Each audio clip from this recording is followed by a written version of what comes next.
Hi everyone, it's Justin here at Voices for Voices. Thank you so much for joining us, whether you're watching, whether you're listening, whether you've been with us from the beginning, or this is your first show. We are growing rapidly, and it's only because of you that we're able to do so. Uh, where we have this huge goal wanting to reach and help at least 3 billion people over the course of my lifetime and beyond.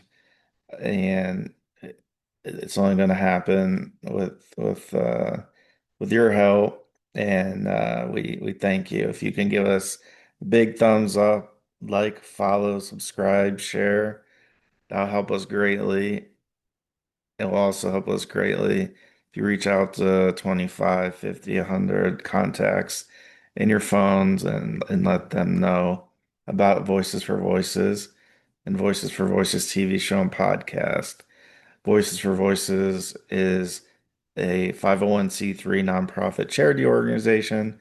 All donations, all book sales can be written off here in the United States when you do your taxes, we uh, as we are a charity, you're able to write off those donations.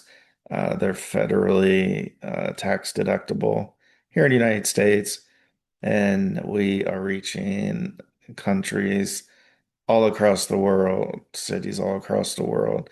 So just check with who your tax preparer is and see if it is the same when or in your country. So thank you so much for being with us. And if you do want to make a donation, you're able to. You can do that on the Cash app. You can do that on Venmo, and you can also do it at lovevoices.org.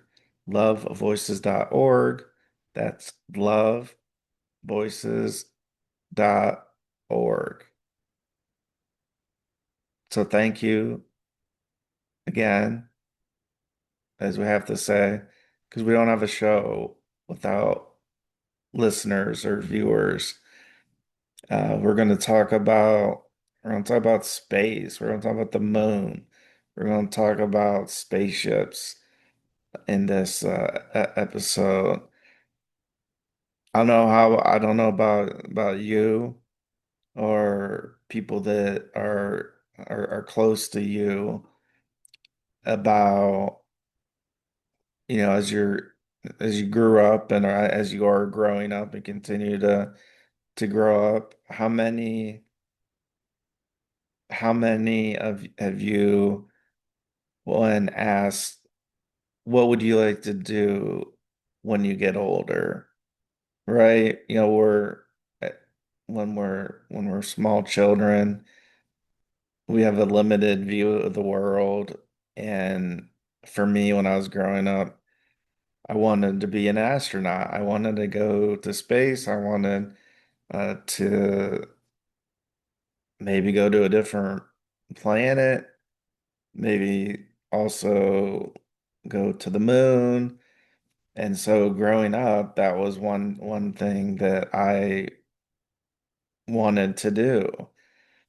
And so much so that I remember vaguely my sister, she was on a travel softball team, and I think there was a tournament in South Carolina or Alabama or near there. And I believe it was either at our hotel or it was at, a welcome center or a rest stop, where you have to go in and use the bathroom and that is, when you're traveling long distances, keeping that blood flow. But there was information about one of the space centers that was in Huntsville, Alabama. And then there was within that packet of information, there was information about space camp. And I grew up with everything that I needed and more. And even at that, the price tag of traveling to Huntsville, Alabama to go through this space camp where nothing was going to be guaranteed. It wasn't like, well, if you go to this space camp, you'll be able to be an astronaut. There's so many years that goes into training, preparation, and then there's so many astronauts that they go through the same preparation and training, and they're not selected for a particular mission to fly at that time on the space shuttle vehicles. Um, and so yeah, there was no guarantee. And again, we had everything we needed and more, but the cost was just so much. And I remember one of the pictures was of one of the things that they do. So they show, I don't know that they showed like, deep sea, where you put on all the, like the scuba gear and then, you're fixing things underwater to give that feeling of, the gravity and stuff in space. But there was another photo, and this one I remember vividly. It was kind of like your feet and your legs are, I would say like strapped in, and then this machine would basically simulate like the G forces, I guess, of how it affects the body, how it affects the stomach, and so it was going forwards and then sideways and then backwards and I don't remember the amount of time that the particular brochure said that you did that. But I remember looking at that and go, oh my gosh, I was excited to see that. But then there was a part of me like, oh my gosh, like I could be one of the people that throw up on this particular part. Just because it was like once it was shown, like it was a static picture in the brochure, but then doing more research and finding a video of how it how it operates. And so that was one thing on top of others that kind of like got me, thinking like five times. Um, and that was honestly like a parting thought because the decision, I just wasn't gonna be able to afford it. If we weren't gonna be able to afford it, like, it was just a lot of money. And so I was like, well, maybe I can get one of the space suits, not the ones that they wear in space, but the one you see them walking to and from different test things where like I don't know, some of them are like all orange and then have, the different logos of, whether it's NASA or SpaceX or uh, whoever is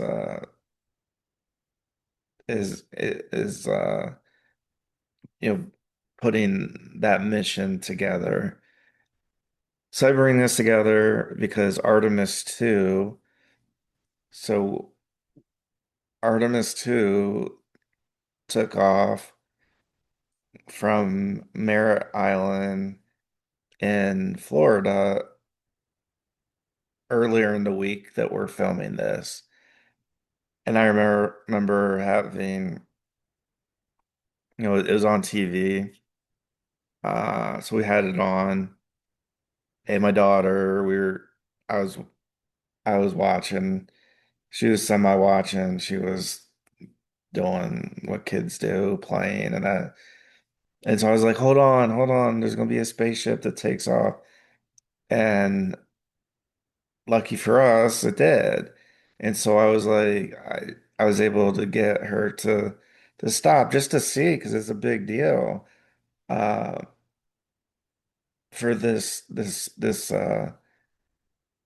particular mission because they were taking off with one of the biggest rockets that has ever been used on like a space shuttle, a space vehicle. So right, there's all kind of safety concerns for the astronauts. For it, it, it's amazing, like stuff that I'd learned over the years is when you see the space vehicle take off, like go straight up, basically, especially at the for quite a bit, and then it starts going at an angle when it gets into outer space and it gets into orbit, all that. Um, but if you've seen any pictures or photos of the space vehicle taking off, and you see what looks like it's all this smoke that's being forced out of the engines and over and up. And I found out multiple years ago. Uh, but when I was younger, we went to Kennedy Space Center. There wasn't a launch near uh, near the time we were going to be there, but we went on, and I wish we had phones, cameras, because we were doing the old-fashioned way with the old Kodak, you know, one picture at a time, and so we did a tour of kind of the launch pad and as close as we could get. Like I said, there was no space shuttle or space vehicle that was close. So there was nothing like that we could see that was live. Um, and so that was when I was younger. And then I would say like I was in my mid 20s, probably mid to late 20s. Uh, Went on a cruise with a couple of my buddies at the time, and we were leaving out of the Jacksonville port. Uh, and I mean, we couldn't have planned it any better because where we were at, so we flew down the day before in case, right, like something happens with bad weather with the planes. You don't want to miss like a cruise, put a lot of money into any type of trip. But a cruise is what we were going on. And so we flew down the day before, and as we were getting closer to the dates and closer to flying down, that day before, there were still NASA was still flying the shuttles. And given where we were going to be at in Jacksonville, we were going to be able to see the launch, the takeoff. Uh, I remember very little about that. Number one, because I still wasn't on the track of taking care of my mental health, and so I was drinking alcohol. Uh, but that wasn't the reason why. The only reason why I couldn't see because the space vehicle right had, or the space shuttle, it had the vehicle that the astronauts were in was white, and the rocket boosters that were white, and then the external fuel tank that was orange. So I can't remember if we were able to see, but there was going to be literally a liftoff that day before our cruise. And so we went to eat at a restaurant and we were able to see the the launch. And so, like I said, I can't quite remember if we're able to see the colors, like I said, of uh, the external fuel tank, the rocket boosters, and the shuttle, if we were able to see the colors. But we were able to see, the what would have been,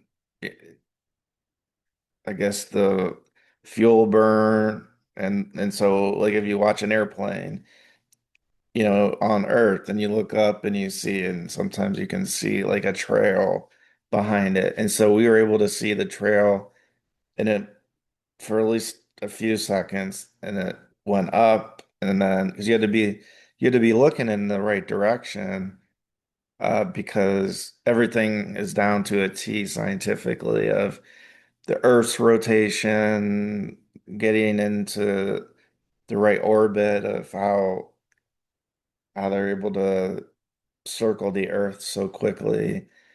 Uh, anyway, so I was able to experience that. So I was probably the closest in person. Uh, and again, we weren't at the Space Center for that, but we were able to actually see it, like as if we were sitting on the deck and looking up and seeing, a trail and saying, okay, yeah, that is an airplane and see, it kind of moving along. So I'm just bringing all these things and all these like memories together to again earlier this week when we're filming this. It's earlier in the week that happened. So my daughter saw what she was doing, and we're watching, it, and I was like, that's been quite a while that there's been this type of uh this type of a launch with this type of again, it's a new rocket. There are people on board. There have been a lot of tests that went into each bit of equipment, probably tens of hundreds of tests. And these astronauts were there and they're still there. I think they said it's a 10-day trip, but it's called Artemis II, Artemis, and then the numbers two, and they use the Roman numerals, which look like the capital I. Oh, and so it kind of looks like all because like if you had like that's the I, but then you have the lines at the horizontal lines at the top and the bottom, and so that's what the patch that's on the spacesuits are. That yeah, we're all humanity, we're all humans, and so it was cool to watch the takeoff. And so it's a 10-day mission, and they're not going to land on the moon. They're going to circle the moon, and they're actually going to go on the opposite side of the moon, which is the dark side of the moon. And it seems like, from what I'm gathering, that nobody's done that yet, at least with human eyes. They may have had unmanned vehicles, and then I'm not sure at the earlier flights when they did land on the moon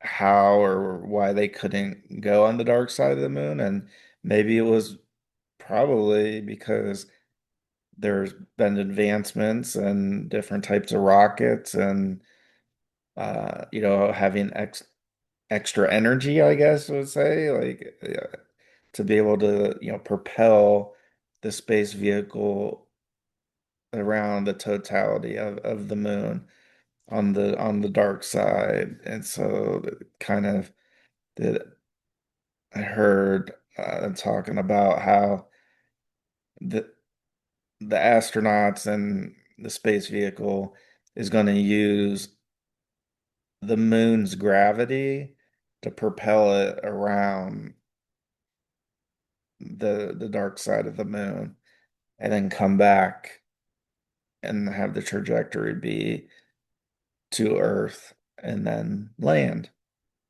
It might be a splashdown, I think. Uh,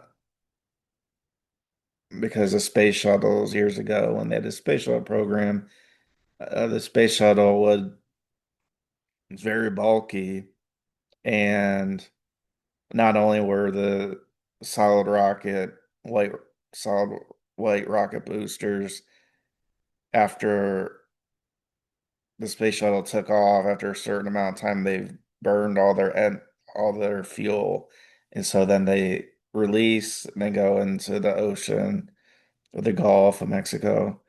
And then the same thing with the orange external fuel tank. And so what's left is the space vehicle with the astronauts in there. So that's what the 10 days is. And so back again with the space shuttle, it landed like an airplane. So, with the tires coming down, the landing gear, but I believe it's going to be a splashdown, meaning it's once the astronauts in this the part of the um, space vehicle that returns to Earth, it's going to splash down, and then there's recovery teams that are they'll know exactly when and where, have a good idea or to position themselves so that they can retrieve uh, the space vehicle, and then obviously then retrieve the astronauts. And it's gonna be uh, an interesting time. I don't know. It's probably already been laid out there what time, day and time, and I'm sure there's a window depending on the weather because I mean the I forget how many thousands of miles per hour that the spaceship, when it took off, when it launched from Earth, it got up to 2,000 miles an hour. I think it was way more than that. It may be 10,000. It was the last number I heard. I just remember, oh, like shaking my head, like that is just incredible to be going that fast. And so it makes sense why there's so much training that goes on. And I don't know how the selection process goes, but there's a lot of astronauts that again go through all the training and some of them are training for future missions. I think Artemis 3, so Artemis 2 is what took off and what we're talking about now. So they're going to go around the moon, go to the light side and the dark side of the moon, and then come back. They're not going to land on the moon. Artemis 3, I don't know if it's going to be a manned or unmanned trip. And I think that one might land on the moon. Don't quote me.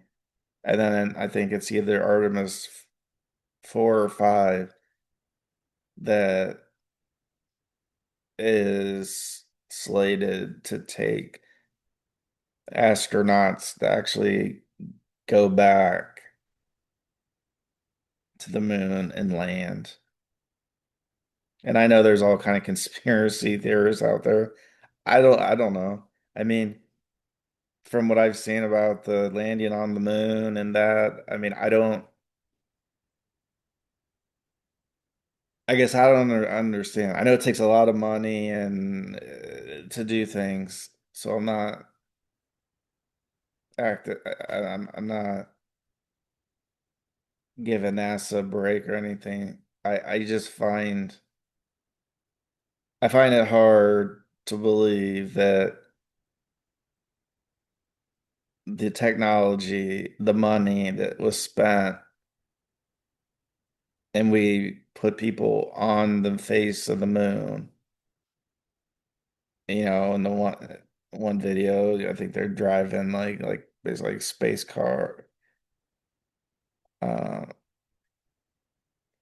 I'm planning, the U.S. flag there, and I don't know. I mean, there has to be some reasoning why we haven't done that again until, I mean, shoot, the 19 was it the 1960s, 1970s when that happened? So we're talking like 50 years. And so is it like, well, we did it one time, so that's it? Um, I that's for another day. So what I really want to talk about, and I know we're quite a bit into the show, is how claustrophobia, somebody's claustrophobic,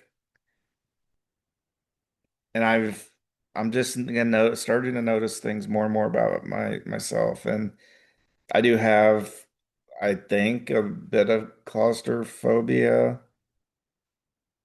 and if you're if you want to be an astronaut, the size of the space that they have during their 10-day mission is a space is a size. So there's four astronauts, and the size of the space that they're living and doing experiments and doing what they do uh is the size of a dorm room.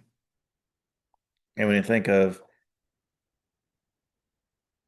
this that size and then being that close 24 hours a day for the duration of the mission, I know I couldn't do that. And so not only did that, that machine, kind of testing out like if, you know, all the G forces and the dizziness I talked about at the beginning of the show. Uh, but the claustrophobic that I I think that's part of why I'm so maybe so introverted most of the time, is that I just kind of, I don't know, I guess not not curl up like a not curl up, but I just come into myself, and it's when I see, if I'm in a building, if there's high ceilings or if the weather's nice, being able to go outside and not be super close to a lot of people. Um, so claustrophobic, phobic, I think agoraphobic is something similar about, but I think that one's about being in large crowds. So I got a little bit of everything going on. Being claustrophobic and agoraphobic, in particular situations. And again, we can change as humans over time of how we are. Like I haven't gone on a roller coaster in a long time. Uh, I used to love going on roller coasters, and I'm not even talking about like finding out like ones when they malfunction and that, but just in general, I'm like I'm I'm worried that like my dizziness is gonna like come back, and I don't know. When I was in Houston, Texas, living for a couple of years, they have, for those of you live down in Houston, and there's the U-turns and that. Well, here where I live, we don't have U-turns, so I didn't grow up driving with them. Excuse me. And so I got into an accident when I first moved down there, where I was in, I think, the center lane or the right lane, and I needed to be all the way to the left lane, and I needed to do a U-turn because where we were going was you had to be on the other side of the road. And where I live now, you just go, there's usually a middle lane, and you put your turn signal on, and then you turn left there, or you turn at a traffic light, not a U-turn. So I wasn't used to it. And so I got an accident because I saw that I needed to get over last minute. I don't even know if I had put my turn signal on. Again, this is many years ago. It's water under the bridge at this point. But what I'm bringing this up is I don't know if I had any whiplash or anything because my car got hit from the back and it kind of jolted me forward. And so I didn't go to any medical or anything to get checked out. And so I don't know if that played a part of a certain part of my life of not getting that treated, if there was to get something medically treated. Uh, but that happened. And then how big of a, how big of a part did that play in, potential, whiplash, but a traumatic brain injury. Did my brain move and uh neurologists and that have better terminology in that. I'm just talking about like did my brain move just a little bit or um and then again that bring back trauma. And did that lead to increased anxiety or acute anxiety that now that I'm been diagnosed with? I don't know. I didn't have any tests done at that time. And so everything now, it's been many years. Oh, I think it's been 15 years or so, 14, 15 years. And so kind of been dealing with the aftermath and thinking about this, the spacecraft and Artemis II and the 10-day trip going around, uh, circling the moon, going on the dark side for the first time for humans, the astronauts, being in close quarters versus being with a lot of people, uh, and feeling sometimes the same anxiety, same feelings, the sweaty palms and feeling a little bit dizzy or feeling like I might pass out. Uh, all these things came to mind when the space vehicle when they launched. Uh, and so we hope that the astronauts return safe. Hope that whatever information, whatever experiments, uh, testing that they're doing, that everybody's safe and secure. Uh, I did see that there was I don't know it was a malfunction with the toilet. Um, I'm not sure exactly what was going on there, and I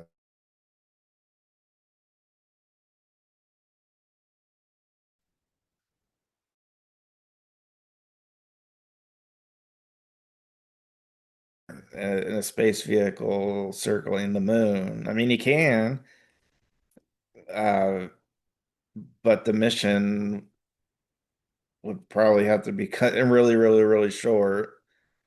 They'd have to abort part of the mission if they weren't able to get that fixed. But there's probably redundancies that if this doesn't work, if the toilet doesn't work this way, maybe there's an alternative. What I don't know.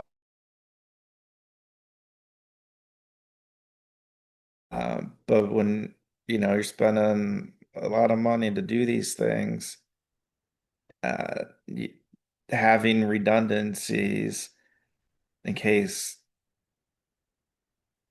I mean, let's say you have something and it needs two batteries, and you have two batteries, and let's say it can work on one battery, one good battery, and so it works only until the one battery is, if we find out that the second battery is not working, then we say, okay, is this something that we need to fix? Like we need to get another battery before we can even think about playing this toy, whatever it is, uh, or can we continue? And so there's, the science behind all that, physics, all kind of, gravity, stuff that's just way over my head that I I just heard about the toilet. It kind of made me chuckle a little bit. Uh, but I believe they did get it fixed, that they got whatever they needed fixed. I don't know if it was the handle. I don't know if it was, I don't know. Uh, so there's things like that that you kind of chuckle a little bit. However, you want everybody to be safe and as comfortable as possible in that confined space. So anybody watching, listening, maybe throw in the comments what you wanted to do when you grew up, when you were young, when you first, kind of came to it with, thinking and going, oh, that's really cool. Like I want to be a baseball player. I want to play hockey. I want to do this and be an astronaut, with the understanding that a super small percentage get picked to be astronauts, and an even super smaller amount, four, probably hundreds of astronauts, four got selected. So we'll definitely be watching in our household, uh, as long as it's not like in the middle of the night, for them to, re-enter the Earth's atmosphere, and after they circled and seen what's on the dark side of the moon. Who knows? Uh, maybe a light. I don't know. Maybe there's glow sticks on the other side. I have no idea what's on the other side. Maybe half of the supposed dark side of the moon is all dark, and maybe half isn't. I don't know. That's part of what they're doing, or why they're doing what they're doing. So it'll be interesting. Again, this is Artemis II. Uh, NASA. There's so many partners.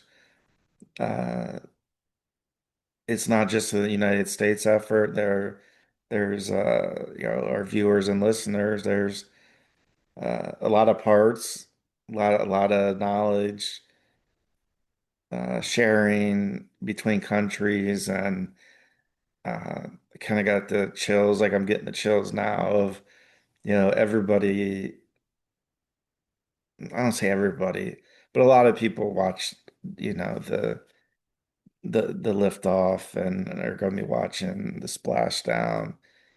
And it's something I think that can bring us all together, because again, it's not every day that a spaceship takes off from Earth and is doing what it's doing. I mean, it's so cool even now at 44, because it's been so many years, uh the, since kind of this ambition, and like the Elon Musk, talking about wanting to go to Mars and have people live on Mars.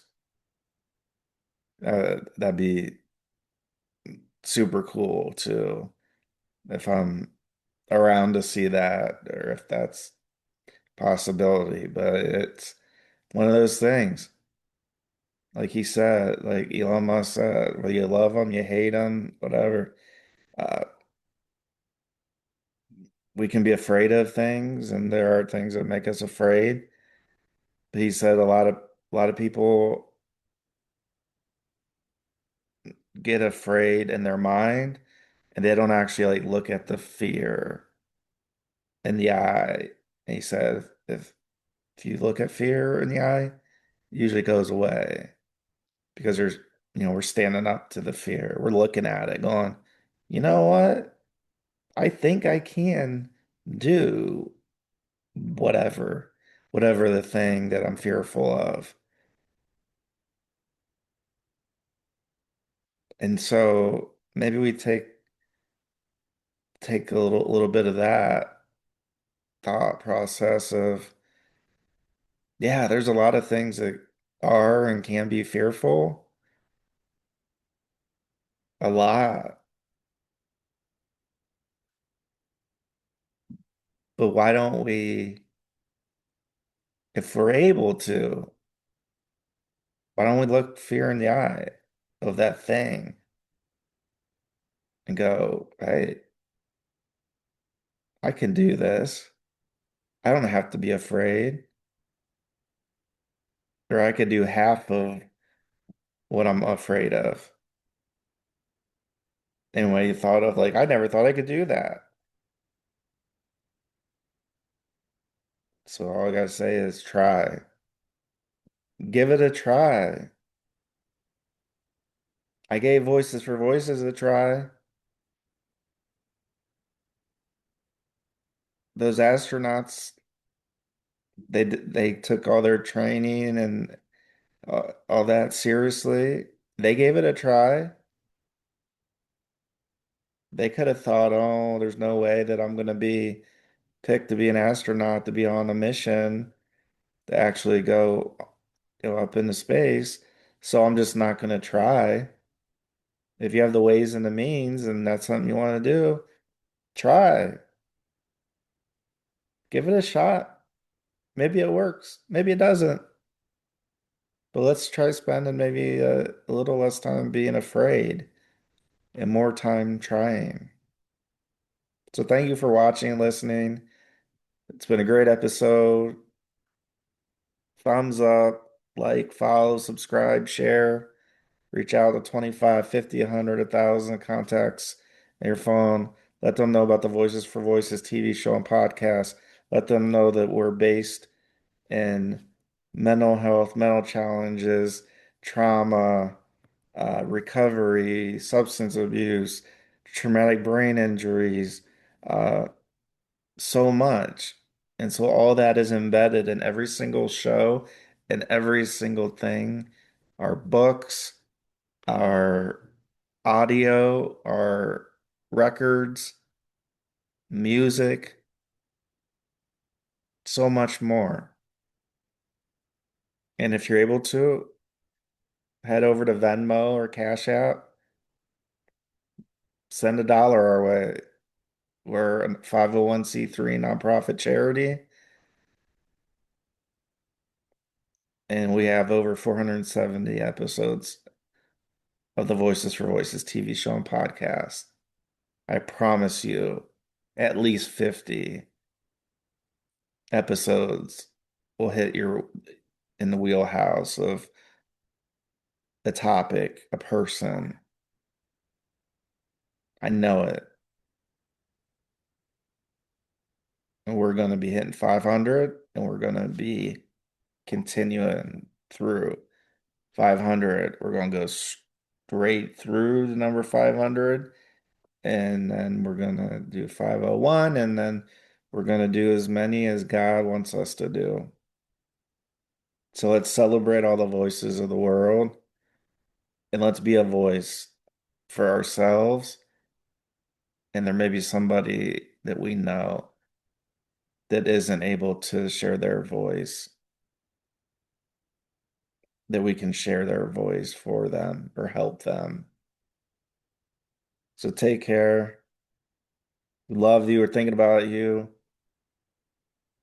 And we'll see you on the next episode of the show. Bye for now. See you later.